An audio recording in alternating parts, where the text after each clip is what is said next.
live from Adobe MAX in Los Angeles with Yves Peters. I'm Ari. I'm so excited to have him here on the show with us. And Yves is what he calls himself as a typewriter.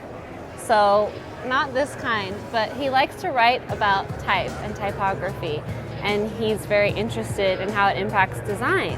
And what better person to have with us that we are now in this new phase that Adobe Typekit now became Adobe Fonts. I don't know if any of you saw the announcement. It's very simplified, easy to use, and included in all Creative Cloud plans. So I'm happy about that. Who else is happy about it? I'm looking for the chat. The chat's over here.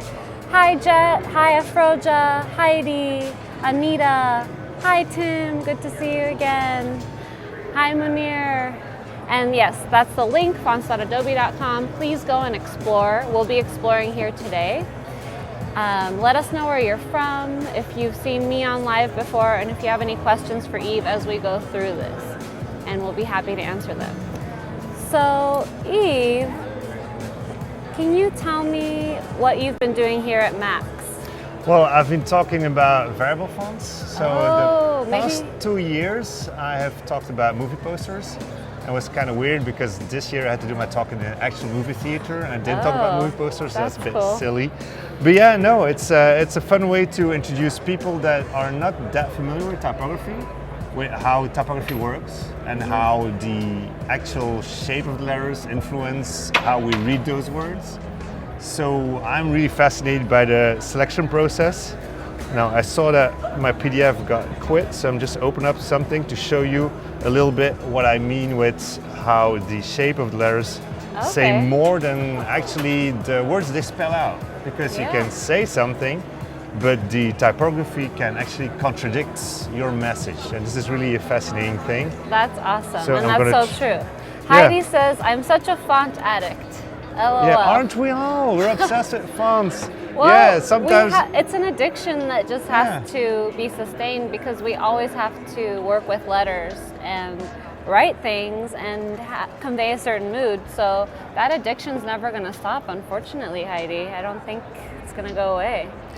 So yeah, I'm having a problem with my thing here, with my presentation. So actually, fonts are such an obsession that I've been in hairy situations where we're, for example, we're on the road and we're driving past a truck and it's like, oh, this is like a great typeface. And my wife goes like, watch out for the road, like, damn it. And then otherwise, sometimes we're walking through the city and then suddenly I'm gone. It's just like, where's Yves? And I'm photographing some little like thing like in the building or in a billboard. Some obscure sign. Yeah, because it's always fascinating to see how other people select their typefaces. This is what interests me most, is like, how do people decide which typeface they are going to use? Because oftentimes people go with the safe selections. I'm trying, but there's something wrong here with my Acrobat. It booted me out twice. Yeah, maybe I should quit it. You know, that's the best thing to do, isn't it? When something's not working, you just turn it off and on again. Well, with all televisions, you have to hit it on the top. But hit your computer. No, I won't do that. That's a bit, here I am. So I'm going to go to presenter mode. Okay, we got it. Yeah. So I've always known that, I'm here on Adobe Fonts while you were we're looking competing. For your PDF. Like, we're competing. So yeah. So this is an image I was allowed to use by IKEA. Thank you, IKEA. It's from their promotional images. And this actually helps me to explain how people should select their typeface, because most often people select a font that they like or that they like the look of it, but they have to first consider what does it need to be used for. Yes. So the same thing in the morning. You get up and you have to get dressed. So you are not going straight to your favorite jumper. You start thinking, all right, what is it today? Is it autumn? Is it winter? Is it summer? It takes me a long time. Yeah, but still, you've got these sections in your wardrobe and you know that these are my summer clothes, these are my winter clothes. Yeah. So you already know, like, all right, is it going to be hot or cold? And that's already a sub-selection. So instead of having to choose from this whole wide selection, you try to narrow down where you want to go. Yeah. So, and then the next thing is like, what kind of weather is it? Is it raining? Is it sunny outside? And then you have to decide, do you have to get into work or is it a leisure day? And so little by little, you narrow down your selection until you find, all right, this is the little part of my big wardrobe where I'm going to choose from. And then what's your own mood too? Exactly. After you've narrowed it all the way down, you're like, do I feel like wearing red or black? Exactly. Am I happy today? Do I need to make myself feel happier? Exactly. But that's the very last choice. First you have to be utilitarian, and then at the very end come the aesthetics. That's so true. That's oftentimes people forget that, and they think like, oh, I'm going to just use the font that I like, but then, for example, they use a display face for text and it's difficult to read, or they have to have a very good rendering on screen, but the typeface that was designed was not designed for rendering on screen, but more for print. Yes. So you encounter lots of problems. So what happens when you select the wrong typeface? You get situations like this. Oh. So where you have the shape of the message contradicts your actual message. Totally. So you get confused, like, oh, what am I seeing here, and what? Let's ask the chat, what kind of font would you expect this to be in? Are you surprised when you see this, and how does it make you feel? For me, I'm just like, oh, this is wrong, this is so wrong. There should be some like some spiky, heavy like metal, dripping. hardcore, or dripping. Yeah, these days you get these drippy fonts. And this typeface is Liza by Underwear, which we have on Adobe Fonts. So it's go ahead and activate that. A Type Network Foundry partner. I'm here for Type Network, by the way. We're also on Adobe Fonts. And we have a new font pack out. So if you're looking for typefaces for wayfinding, we selected the 10 or a dozen typefaces that are ideal for wayfinding. But let's get back to the topic at hand.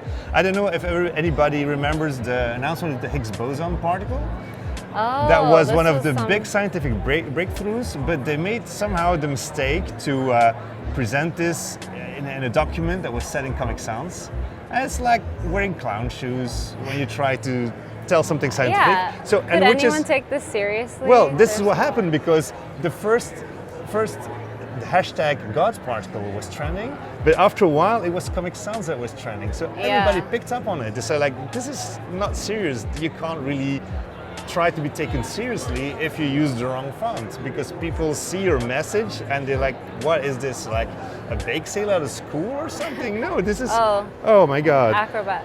It's true, and when it actually is the right font choice, you don't usually notice. You're just like, oh, that looks like an important sign or document or an important discovery. Okay, but when it's wrong, you really do notice. That's it. So typography should really work. You should notice subconsciously. When you notice it consciously, you might be doing something wrong, and you might like use the wrong typeface or like not being completely appropriate. Oh, everyone in the chat loves it. Robert says, clown shoes rock.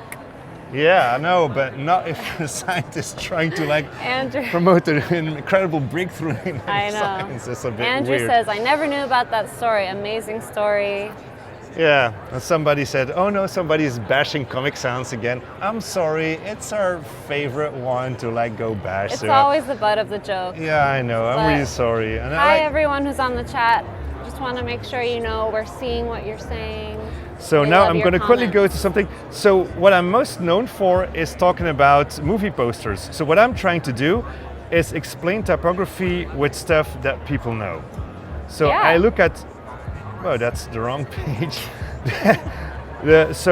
People know movies, they know magazines, they know music. So whenever I can, I try to make analogies with pop culture, because I feel like a kind of ambassador. So I work for the type industry, but I'm a type user myself. Yeah. So I started out as a graphic designer. I only started writing about type in 2006. Laura Kalbach, she's a great designer, web designer. She once coined what I do as trying to be critical without coming across as a snob. That's very difficult, but you do a good job with that. But she was so on it, and I asked her, can I please use this in my bio? And she graciously said, yes, use it. So that's what I'm trying to do. So nice. I write about type, I go to conferences, and I try to get people interested in typography who may not know that much about typography, or are just like trying to break into graphic design, and give them that knowledge and go with it, like with popular culture that everybody connects to it. Yes, definitely. Hi everyone. Hi Jennifer, Sherman, Alicia, Elizabeth, Paul. Great to have you in the chat. Keep letting us know your questions and your comments and where you're from. So what you see here on the slide is one thing that I did. I do this movie poster talk. Like I said, the past 2 years I did Adobe MAX. I did it at South by Southwest. By the way, I just got selected for South by Southwest this year too. Wow. Today's the first time I'm allowed to announce it. That's exciting. Yeah, it's a very exciting gig. Let us know if you're going to South by Southwest. Yeah, I'll be there. And I'll be talking about tough. variable fonts. I'll talk about that later. It's very exciting new technology. Yes, You'll it be is. blown away. If you don't know it yet, you have to check it.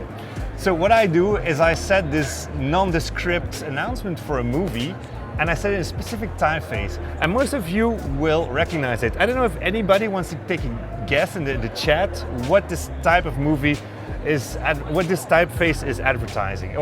I sometimes stumble over my words because I'm from Belgium. English is my third language, so I sometimes mispronounce things, but at least I can spell them. Okay, so is this typeface, was it used for a specific movie?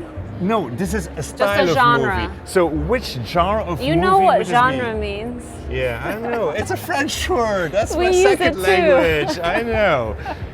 Comedy, yeah, comedy. Adobe Live says comedy, animated comedy, yes. Eddie Murphy font, and that's true. Really? Because we have seen it before. Oh! Look at that. That's a great guess. Eddie Murphy, 10 points. Andrew Garcia, good job. It's like there's so many movie posters that use this like big red typefaces. Why do they use red? I don't know, but you know, sometimes I give the movie studios a hard time because I say like, they always use the same thing, and somehow they must have picked up on it because at some point they said, oh, you know, everybody knows that we're using these big red fonts, so we should try something else. Oh, big blue font. Yeah, I know, it's a bit silly. That's funny. So, but there's for most of the genres there are specific typefaces, and I can't announce it yet because it's not live yet in my movie pack, a font pack. Oh, but you will be there will be a font pack that Yves has curated. So I curated a font pack that hopefully will be online soon, where I give a selection of 10 typefaces that are very typical for typical movie genres. Yeah. But you have to think beyond the movie poster and think what type of feeling they express, what type of message they can convey, and so you can use them in your own work, same as you would brand a movie. Yeah, so we'll for example, talk about that again. We'll this. talk about all right, font packs anybody later. want to guess this one? Come on. What kind of genre of movie would this typeface What would this be? used for? Is this like a romantic comedy? I don't think so. Anybody want to take a guess? Come on. Well, we got almost there because somebody says sci-fi. Apocalyptic. But, well, this is actually more action movie. If you want a sci-fi. Oh, Val said action. Yeah, action, exactly. Aaron says action. But if you want to go sci-fi, you just do that. You make them a little narrower. Exactly the same typeface, but narrower, and suddenly you get science fiction. True. Great. Oh, many people have gotten it right. Really great. So another one. Let's try this one. This is when the action goes really fast. It's like it goes like, this. Wow, gone in 60 seconds. It's like this, woohoo, let's go off. And then this is because we recognize this is an experiment that was made by two scientists. And I've seen this. My dad showed it to me one day. Yeah. So, he's like, which one's Kiki? Yeah. And I was like, and everybody the has sharp the same. one. Yeah, and everybody has the same reaction because we somehow associate the shapes with certain feelings, with certain themes, and that's why these typefaces are not only culturally driven, but also like it's very innate in our personality. We have learned to recognize these shapes as having a certain meaning. So, well, let's go back to it, just because I think that's such a cool experiment. Yeah. That the scientist said. Bang and splat, that's a good one. Oh, who said that? Bang and splat. Yeah, Jimmy. Which one is splat, which one's bang? But it was Boo Boo and Kiki, right? Boo Boo and Kiki. So they were like, which one looks like Boo Boo, which one looks like Kiki? And universally, like across languages, across cultures, people were like, Kiki is the sharp one, Boo Boo is the you know, round one. Because they did it with university students in the US, and then they went like Papua New Guinea or something like that. Yeah. And they had exactly the same results. Impressive. So it's very amazing. And also Drake made a song about this. Yeah, I don't know Kiki, Drake. do you love me? Are you riding? Da-da-da-da-da-da. Okay, next. Yeah, next, all right. So this type of movie, what is this? Come on, peoples, don't let me down. Okay, let's see the answers. That's not hardcore What kind of sci-fi, I movie? think. Is it horror? Yes, Adobe Live, is it? Yeah, rom-coms. Okay. Paul Walker. Paul Walker, what's here? That's for the like the. Oh, that one was that one. That one. Oh, people are saying romantic, romance. Yeah, romance. The You see, Notebook. of course, because you've seen that. This is even funny because this type of posters, they all look the same. They all like horizontal bands, and they have the type, and then the protagonist, and then the type and protagonist. It's really funny, but they all use the same typefaces. And if at first they didn't get along, and then they get together, then they're like back to back, like this, and then at the end of the movie, they're like, oh, they hook up, like they have a nice relationship and so on. It's pretty funny. And this is false advertising. There's no sex in these ones. Everybody's in bed, but it doesn't work. Like there's no sex in these ones. Oh, and this is even worse. Oh God. Okay. I know. All right, let's take the screen off because that's the end of my little bit of my presentation. All right. Well, that's so interesting, and it's amazing how everyone just intuitively knows.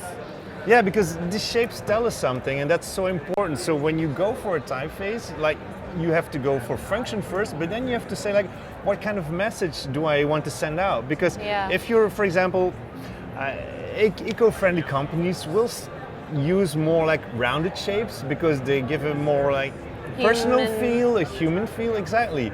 And if you're very corporate, you'll have these sharp serifs and like being like, oh, we're like classy and we know what we're saying, we're dependable. So there's this whole underlying dynamic of typographic language that you have to learn to master. And it's not something that you learn just like that. You have to get into it. I mean, the first time I started working for Font Shop back in the 90s, and I remember the day that I could distinguish Futura from Helvetica. And that was like, woo! And now we're so many years further. Once your eye and then suddenly opens up and you see that stuff. And that is something you build up. Yes. And little by little, you learn to recognize shapes, you learn to recognize moods, you feel...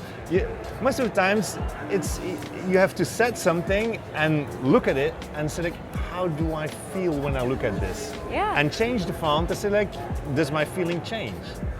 Do I have another interpretation of those words? And that's how it works. It takes a lot of practice. Exactly. Let's go to my screen so I can show. Yeah, show something.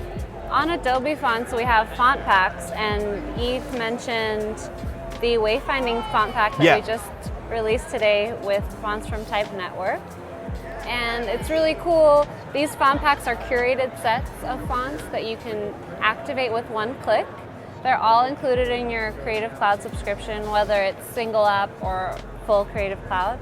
And it's awesome because a lot of times it's hard to go through the process of looking at different fonts and seeing how they feel to you and knowing what is good for each use. But with these font packs, it's all done for you, and you can just activate them all and look at them all. And I encourage everyone to check it out. Just go to Adobe Fonts and go to font packs, and you can see all the different ones. Build a brand, resist. So how we went about to creating this wayfinding font pack. So this again, so we represent about almost 30 foundries. So we went through their libraries, and we were looking specifically for typefaces that had a very strong and simple visual style that was easy, for example, to cut out in metal or like print with industrial means, and try to find the one that were the clearest. And then also looking at fonts, for example, some fonts have extras like arrows, which is always very handy if you're doing wayfinding.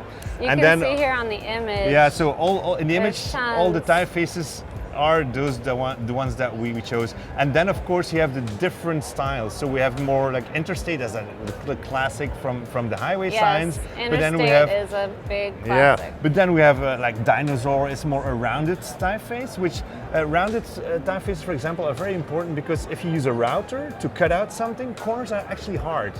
So if you have a rounded typeface, it will be much easier and much faster to actually cut it out completely and have it in vinyl or in metal or in whatever. Yeah. So you not only have the aesthetic aspect, but also technical considerations sometimes that you have to think about when you're making, what is your sign going to be? Is it going to be stenciled? I don't know, did we put a stenciled typeface in there? Yeah, there's Axia. Yeah, Axia, and she's a great font. Cool. Yeah. So the stencil thing allows you to have them cut out without the inner bits falling out. because that's what always happens. The Belgian Brussels National Airport has all these letters, and the inside shapes are droopy because the glue like kind of deteriorated. Oh, the counter. Yeah, so all the inside shapes are droopy, and it looks so fucking weird. But I with was a like, stencil, with a stencil, there's none of that no happening. droopiness. No, because everything's attached. So any inside shape is connected to the outside shape, and nothing happens. I'm going to activate this whole family right now. Yeah. Woo! This is how it the first time works. I've activated fonts on Adobe. Yeah. So, and soon, yeah, I hope you can activate my movie poster font pack. Yeah, and then you so can go like... stay tuned on the font packs page because Yves' movie poster will be coming out. I mean, movie poster font pack. Yeah. So it'll have all of those different styles that you can use for different genres. The ones that I explained, and so for every single movie genre, you will find a font. And this is the seed. It's not the end all. It's the seed, and that help you once you are into those very defined categories. Then you can start like spreading out and discovering and finding new typefaces. Let me just say, because I see in the chat, I have a few questions about limits. So one of the new things that we've started with Adobe Fonts is unlimited. So you don't have a limit in how many fonts you can activate. There's as many fonts as you want to activate on your desktop to use in all of your desktop apps. This is included in your Creative Cloud subscription, whether it's a full Creative Cloud subscription or a single app subscription.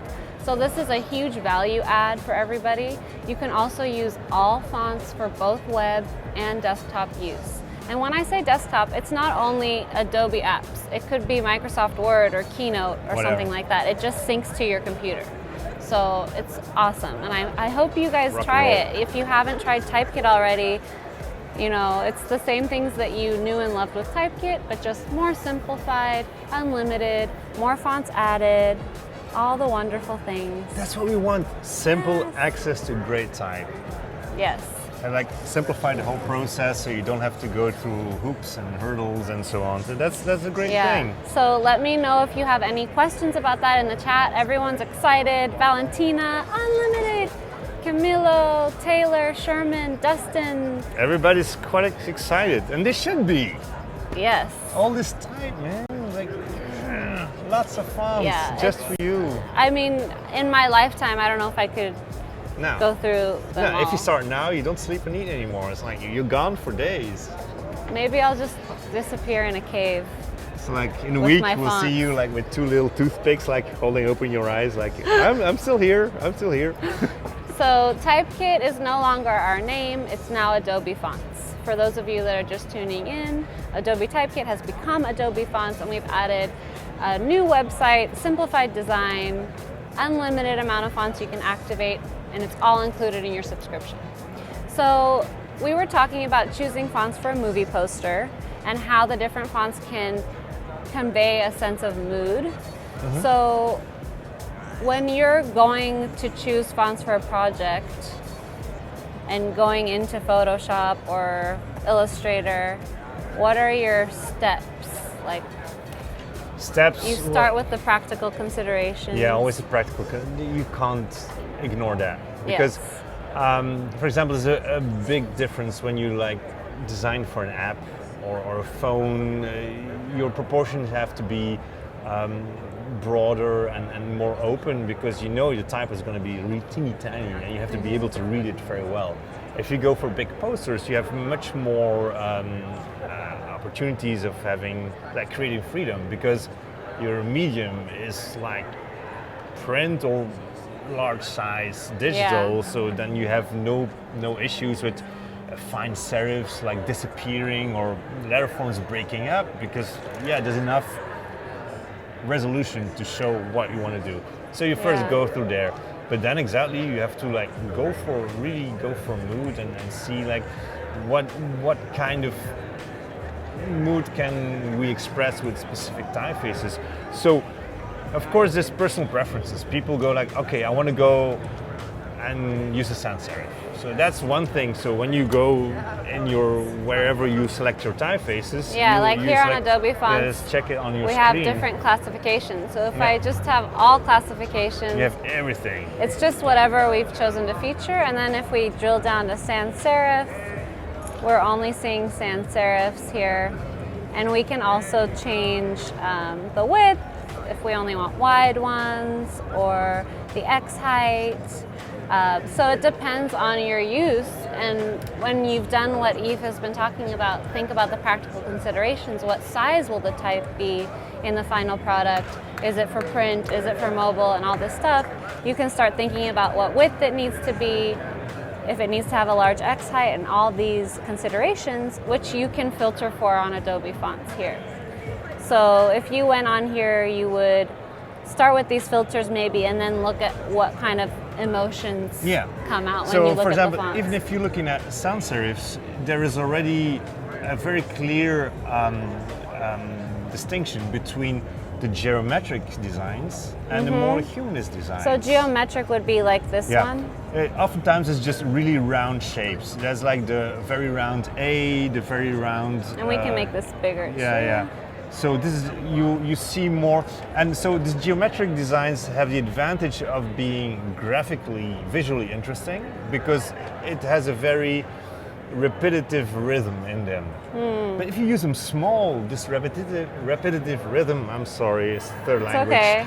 It's unreadable small. Yeah, it becomes unreadable because you start like confusing the A with the O, sometimes with the E. So like, does it say read or Riyadh? Yeah, like so when it's really it becomes small. harder. It becomes harder. So and then you have the other classification is the humanist shapes. And humanist typefaces are actually based on the original shapes of the serif typefaces, but without the serifs. Yes. And then you have more distinction between those different letters. So can you think of a humanist sans serif right now? Well, I have a neo-humanist in there. Can you try for Newson? N-E-W-S-O-N. Do you have it? Do we have it? No, we don't. Give me. I don't know. I should have prepared. We didn't prepare for this. I was like, my God. No, but this is how you browse normally. Let's go browse and see something. Things. Yeah, Benton Sounds is a great. That's actually more humanist. Yeah, it's more humanist, and that's an American Gothic.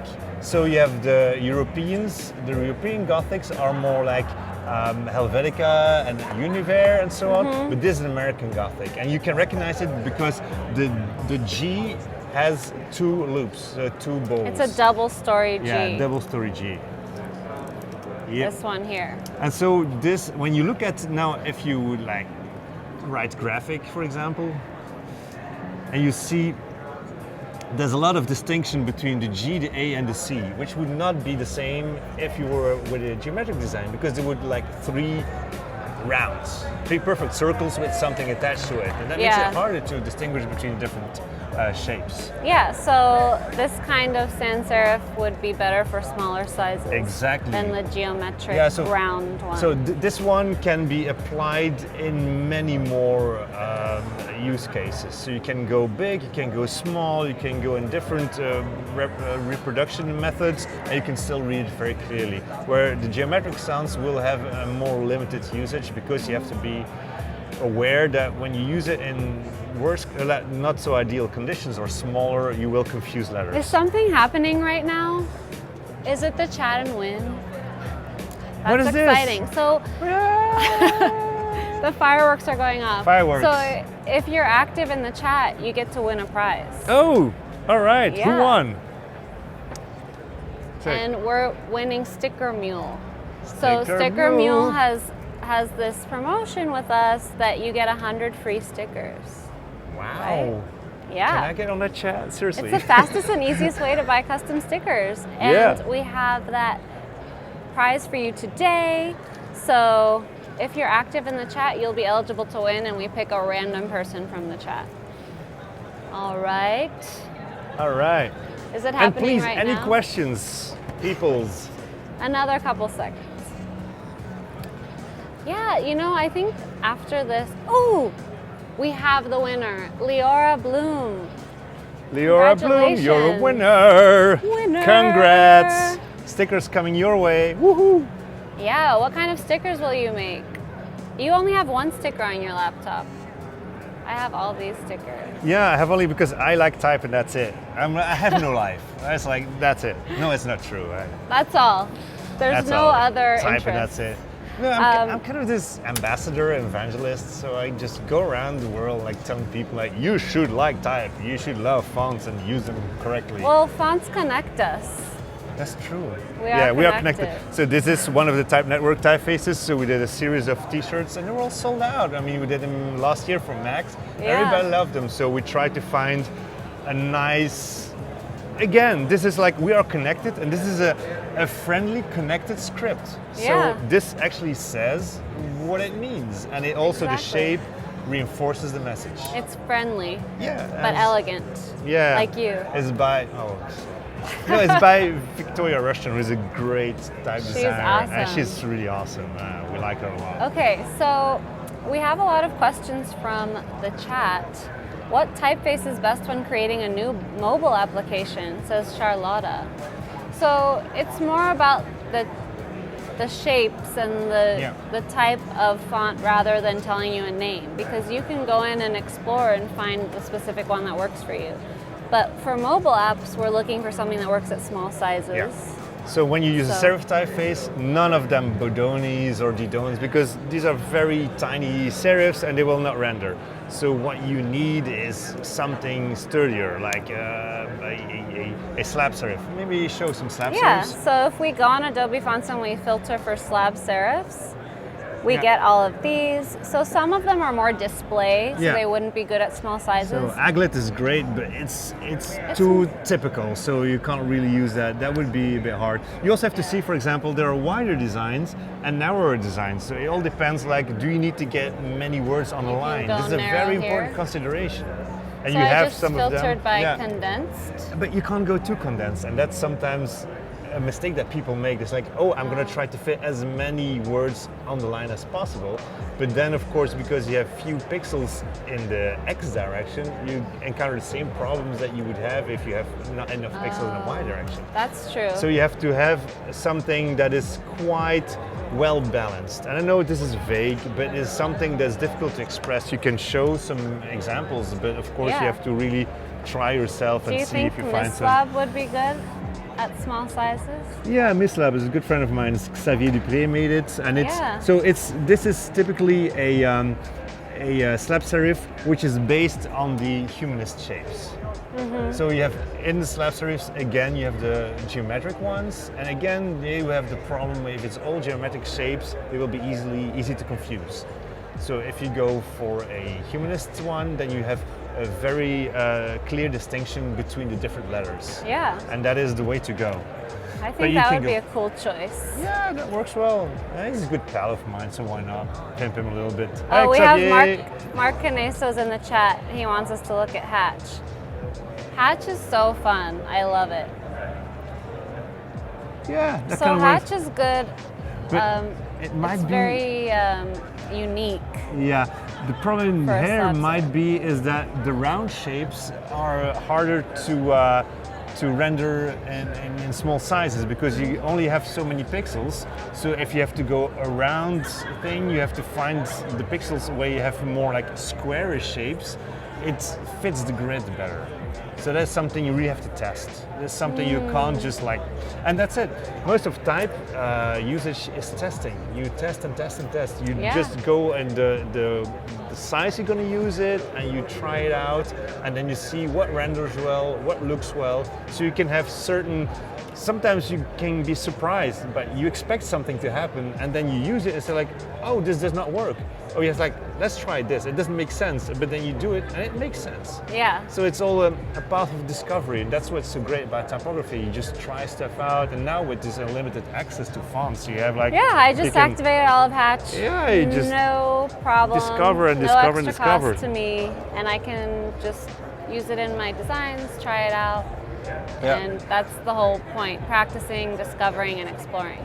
So is there something you can show us that you're excited about in the future of typography? Oh yes, I'm doing a talk about people in their design. I'm doing a talk about variable fonts this year. I did it yesterday, I do it tomorrow. If you're at Adobe MAX and you want to learn about variable fonts, it's exciting new technology. It's like insane.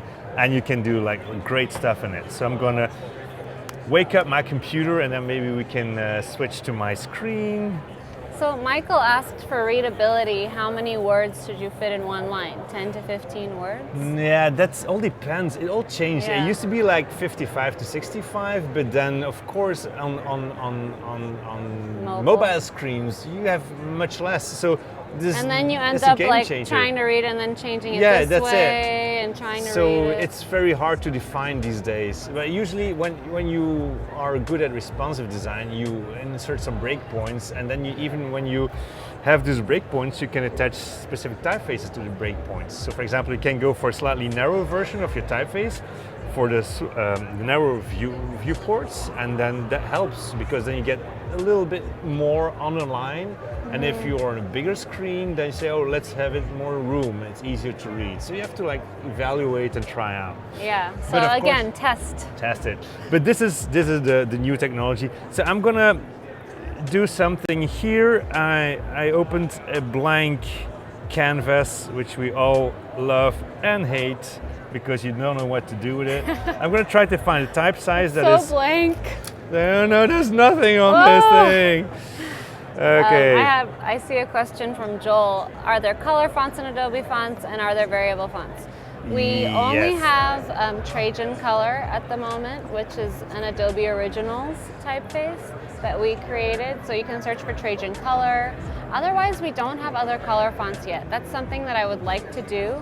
I do manage our font library, so all the fonts that we add are my responsibility, and we have a lot of competing priorities. But color fonts are definitely something we'd want to expand into, and variable fonts. It's something that's so useful, and as we can see now, as Yves will show us, you can use variable fonts in Adobe apps, but we haven't had any variable fonts on Adobe Fonts yet that you can activate. That's something that we'll work toward in the future.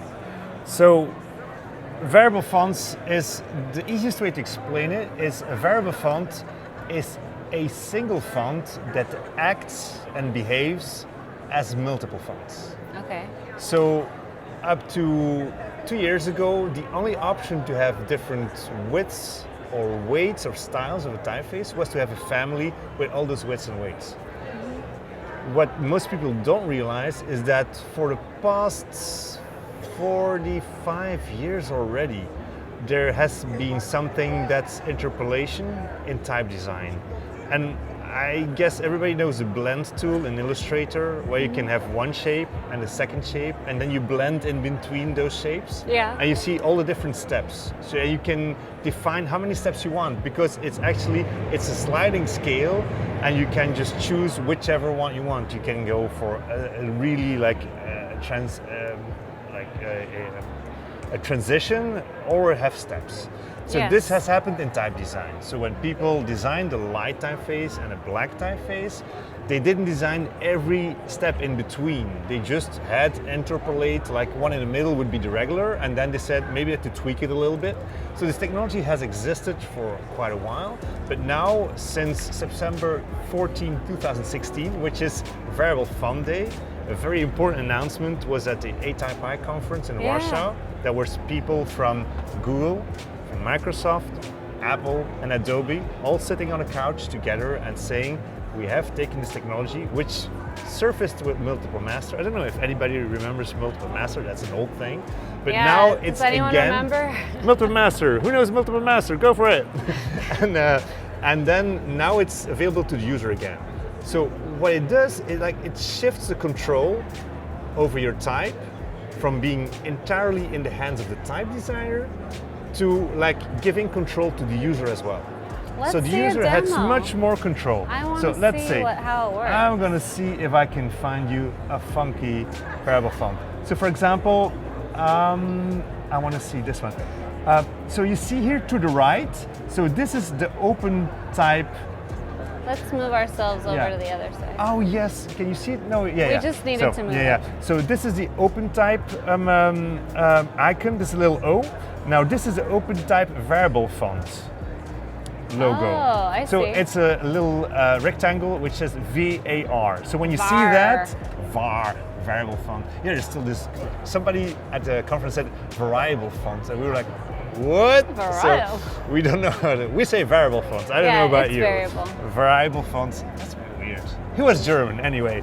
So, for example, we're gonna take this typeface by David Jonathan Ross. David Jonathan Ross is a great designer. He just won the Prix Charles Peignot, which did? is yes. Congrats, DJR. That's every great. 3 to 5 years, ATypi, so this International Typographic Association, gives a prize for a designer under 35 who has done great work, has been influential, is a good mentor and so on. And this year he got it, which awesome. we're very proud of. He's also part of our family at Type Network, so we're very proud of this. So I have. So what is this typeface called? So this typeface is Gimlet. Gimlet. It has been released a while ago. We have it on Adobe Fonts. Yes, it's there. But we don't have the variable version on Adobe No, that's Fonts it. yet. So with variable fonts, if you go directly to designers, some of them will allow you to use them. It's pretty early stages, so some of them are confident that you can use them, some of them, let's wait a while. So the transition to having them commercially available is happening, has not fully happened yet. So some of them are bundled with software, but for more choices you may have to contact people directly. But I will show you later 2 resources where you can find all the information about variable fonts. Awesome. So when you see here Gimlet display, so it's a display typeface. When you go here to this, the thing, you have display regular, but you have also the medium, and you have the narrow, and you have the condensed and the compressed. So you have all these different possible styles.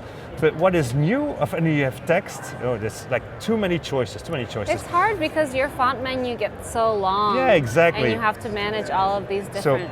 But this is nice because with the multiple masters, you really had to create every single instance. Here they give you a couple of instances that they think is useful, but once you have chosen something, then you are free to adapt. So for example, now I'm going to select the bottom line and say this is much too wide.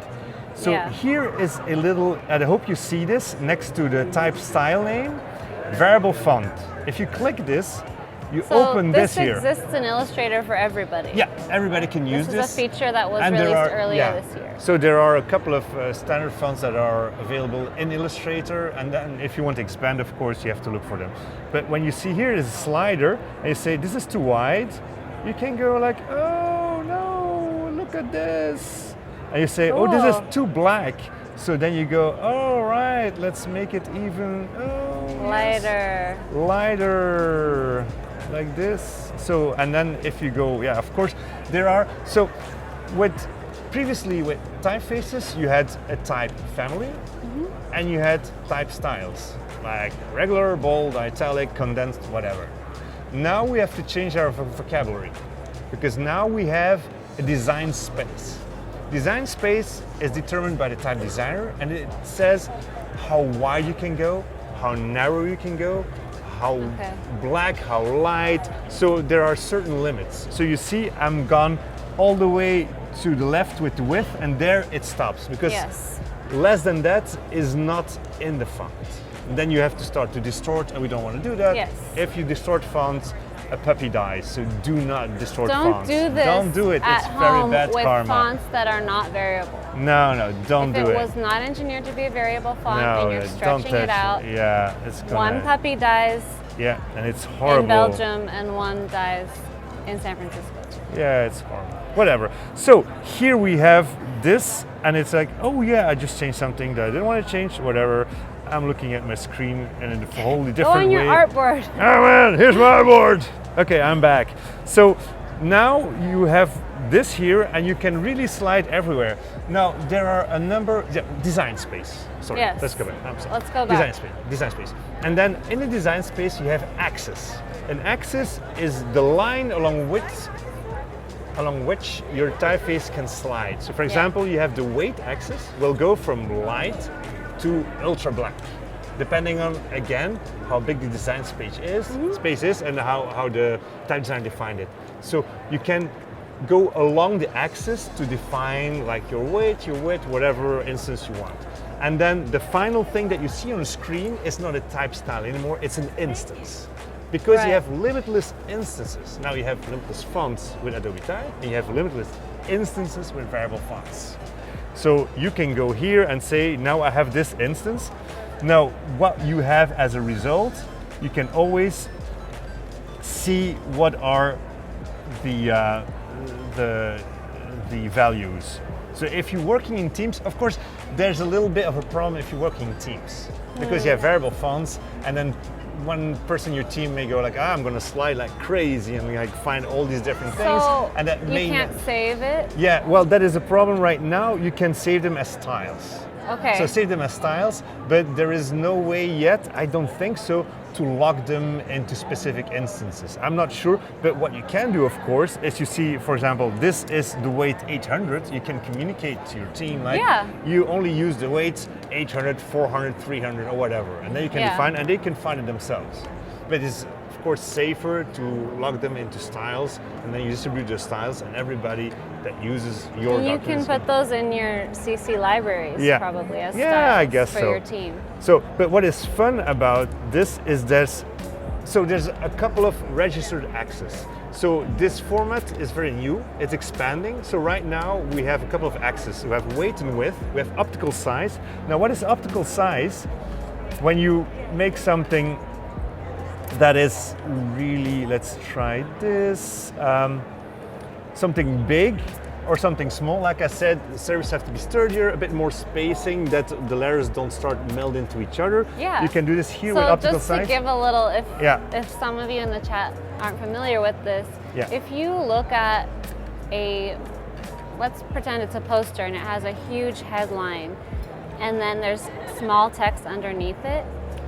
If someone who's designed it was thinking of optical size and they had that in mind during the design process, they may have used a typeface in the body text for the small text that's engineered to be for smaller sizes, which means that the serifs are chunkier, for example. There's a lot of different ways that type looks smaller. X height's bigger. And if you took an A from the paragraph and an A from the headline and put them next to each other, those would be different designs. But at those different sizes, they look the same. So that's what optical size helps us do. It helps us create typefaces that are engineered to be seen at a certain size. And you might actually see this, like if you go on Adobe Fonts and you look at Minion 3, the new version of Minion that we released, there's different optical sizes. There's headline, text, display, all these different things. And you might wonder, why do these look a little different? It's because they're for specific uses. So I think that's really important for people to know. Let's just try here. I'm going to do what you said, the A and the A. Like this, A and the A. So this is the, what do I have here? I have optical size all the way up. And let's take the second one. No, this is the second one actually. Oops, sorry, I'm just like, here, so again, this is a little slide out. You see, it becomes wider and the shapes become sturdier. So it withstands better. Less hairlines. Less contrast. It's a bit like more generous in its spacing. Everything gets like a little sturdier, so it can withstand different things. But so there are a couple of registered axes. So like I showed, there's the weight, there's the width, optical size. You have also slant. This is pretty fun. Yeah. So let's try a different one. Let's try Condor, also by DJR. So let's try this one. Yeah, why not? So let's go back. So there is one axis that has no slider. That's italic. Because italic typefaces, you may have noticed, have a different design. Like it's more scripty, so there's no going from one to the other would be senseless, because then you switch. Isn't that a thing? Like in Word, you could make a fake italic. Yeah, and then you see the Roman things like slanted, and then the shapes are skewy. It's not so nice. don't stretch and don't make fake italics. Because if the font doesn't have an italic. Die. Oh, the kittens. That's where the kittens die. When you do fake italics, it's like a little kitten gets crushed under a truck. So it's horrible. What did the italic form originate from? Why is it a different design? Because it was actually written. So It's historic. So the regular Roman, it's Carolingian minuscule. That's this typeface, the lettering style that the monks used. But then afterwards it was this faster style. So it's more like linked up and so on. So that instead of serifs, it has outgoing strokes and so on. So that you can see it's quite different. I can maybe show in a minute. Yeah, let's see an italic. We'll show that in a minute. How italics are not only just me slanting, it's me like doing something a little bit different too. But some designs are made to be slanted, and that's often sans serifs because they're more like constructed. So for example, this one, Condor, has, and this is actually a mistake, it should say slant at the bottom instead of italic, but whatever. So if you go like this, you can have like, oh, I want it less or more inclined. That totally works. It's great. And this isn't just distorting, because you see that there's differences that are happening. Like if you look at any one character by itself, you'll see how the shape has been created to look at that slightly. Yeah, because when you distort, what happens when you slant it is like it's going to look too heavy in these corners and too light in these corners, because it's not made for this. While the extremes are designed. So you know every single step in between will also be respectful within the actual design of the typeface. All right. But where it gets really fun is that there are also new axes popping up. And for example, let's say, I didn't have my kerning on. I'm sorry.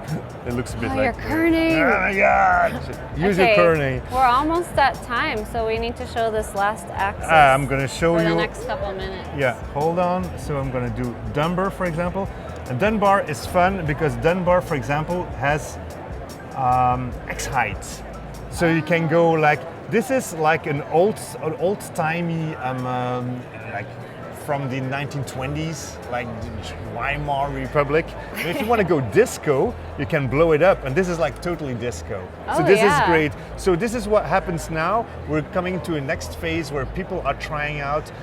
When you, for example, you do a optical size, like I said, you make the X height bigger, serifs. But what if you could influence every single one of those aspects? So you can really have only the X height bigger, or only the serifs a bit sturdier, or only the ascenders and descenders stick out. So this is the new phase. This is future. This is not there yet, but so David Berlow is from Type Network. He's like one of the greats in type design. He's always been a technologist, and he is now promoting parametric axis. Parametric axis, instead of looking at those traditional things that we know from traditional typography, like weight and width, and these things existed for so long. Now it looks like now every single element of the character need to be able to like customize to have exactly what you want. And of course, it can become overwhelming. Yeah, I'm overwhelmed right now. When Who else is overwhelmed? The chat is like, wow, game changer, groovy. Yeah. I like the word groovy, guys. Okay, I'm going to quickly show another one. Hold on, I have to find it. Dunbar. Where can people get variable fonts? You have to, well, if you contact us, it's like typenetwork.com. We can hook you up with a bunch of type designers that do create these. So the typefaces I'm showing, they were all like lent to me by those type designers. So just hook us up, typenetwork.com, and we can get in touch with them and have you try them out. For example, this one, look at this. This is great. So hairline. So this is only the fine parts that are, and look at the serif shape of the A, for example. And then we also have, and this is very nice, descender. So you want to make it more elegant, you go and make them longer. Oh, that's cool. And then you want to have more type on your page and you make them shorter. Which typeface is this? This is Louvette. This one is coming out. Oh, again, it's a beta. I have access to pre-release typefaces. This is a great part of my job. I just want to show, our friend Nick Sherman has a website, which is cool. Vfonts.com. Yeah, hold on. I've got them here. This is my favorite way to find variable fonts. So just go on here and explore. And all of these are actually commercially available or free. So check this one. Check where to get them. This one has temperature. So like it starts sweating. That's by James Edmondson. So these are people like going crazy. So yeast, hold on. So this if you're making bread, you have your yeast and makes it everything like ooh. It's really Actually, it's so even better cool. if you make the noises. So you go whoosh, and you go like whoa. This is gravity. Gravity. Yeah, why not? Get your bell bottoms out and do some 70s partying. I think we have to start wrapping up, Yves. Yeah. So 2 more things. The playground one more. is Axis Praxis. Axis Praxis. Axis Praxis, find it. This is the one. Axis Praxis, vfonts.com, Type Network, Adobe Fonts. Play with them. Yeah. You can use them in your apps. Yeah. And, you know, this was awesome. I feel like we could have been here for 24 hours. I didn't know what we were going to do, and this worked out for itself. Thank you, everybody, for showing up. Thanks for joining us, and we've been live at Adobe MAX. Okay. Check the schedule, it's going to continue. So keep tuned. Variable fonts, it's v-fonts.com. Oh, we had that question? v-fonts.com. And otherwise, you know what? Check the Type Network social media, and we'll send out some URLs. Send out a link. So just add Type Network, and we'll send you some URLs. All right. Thanks, everyone. We hope you check out Adobe Fonts. Great to see you. Bye.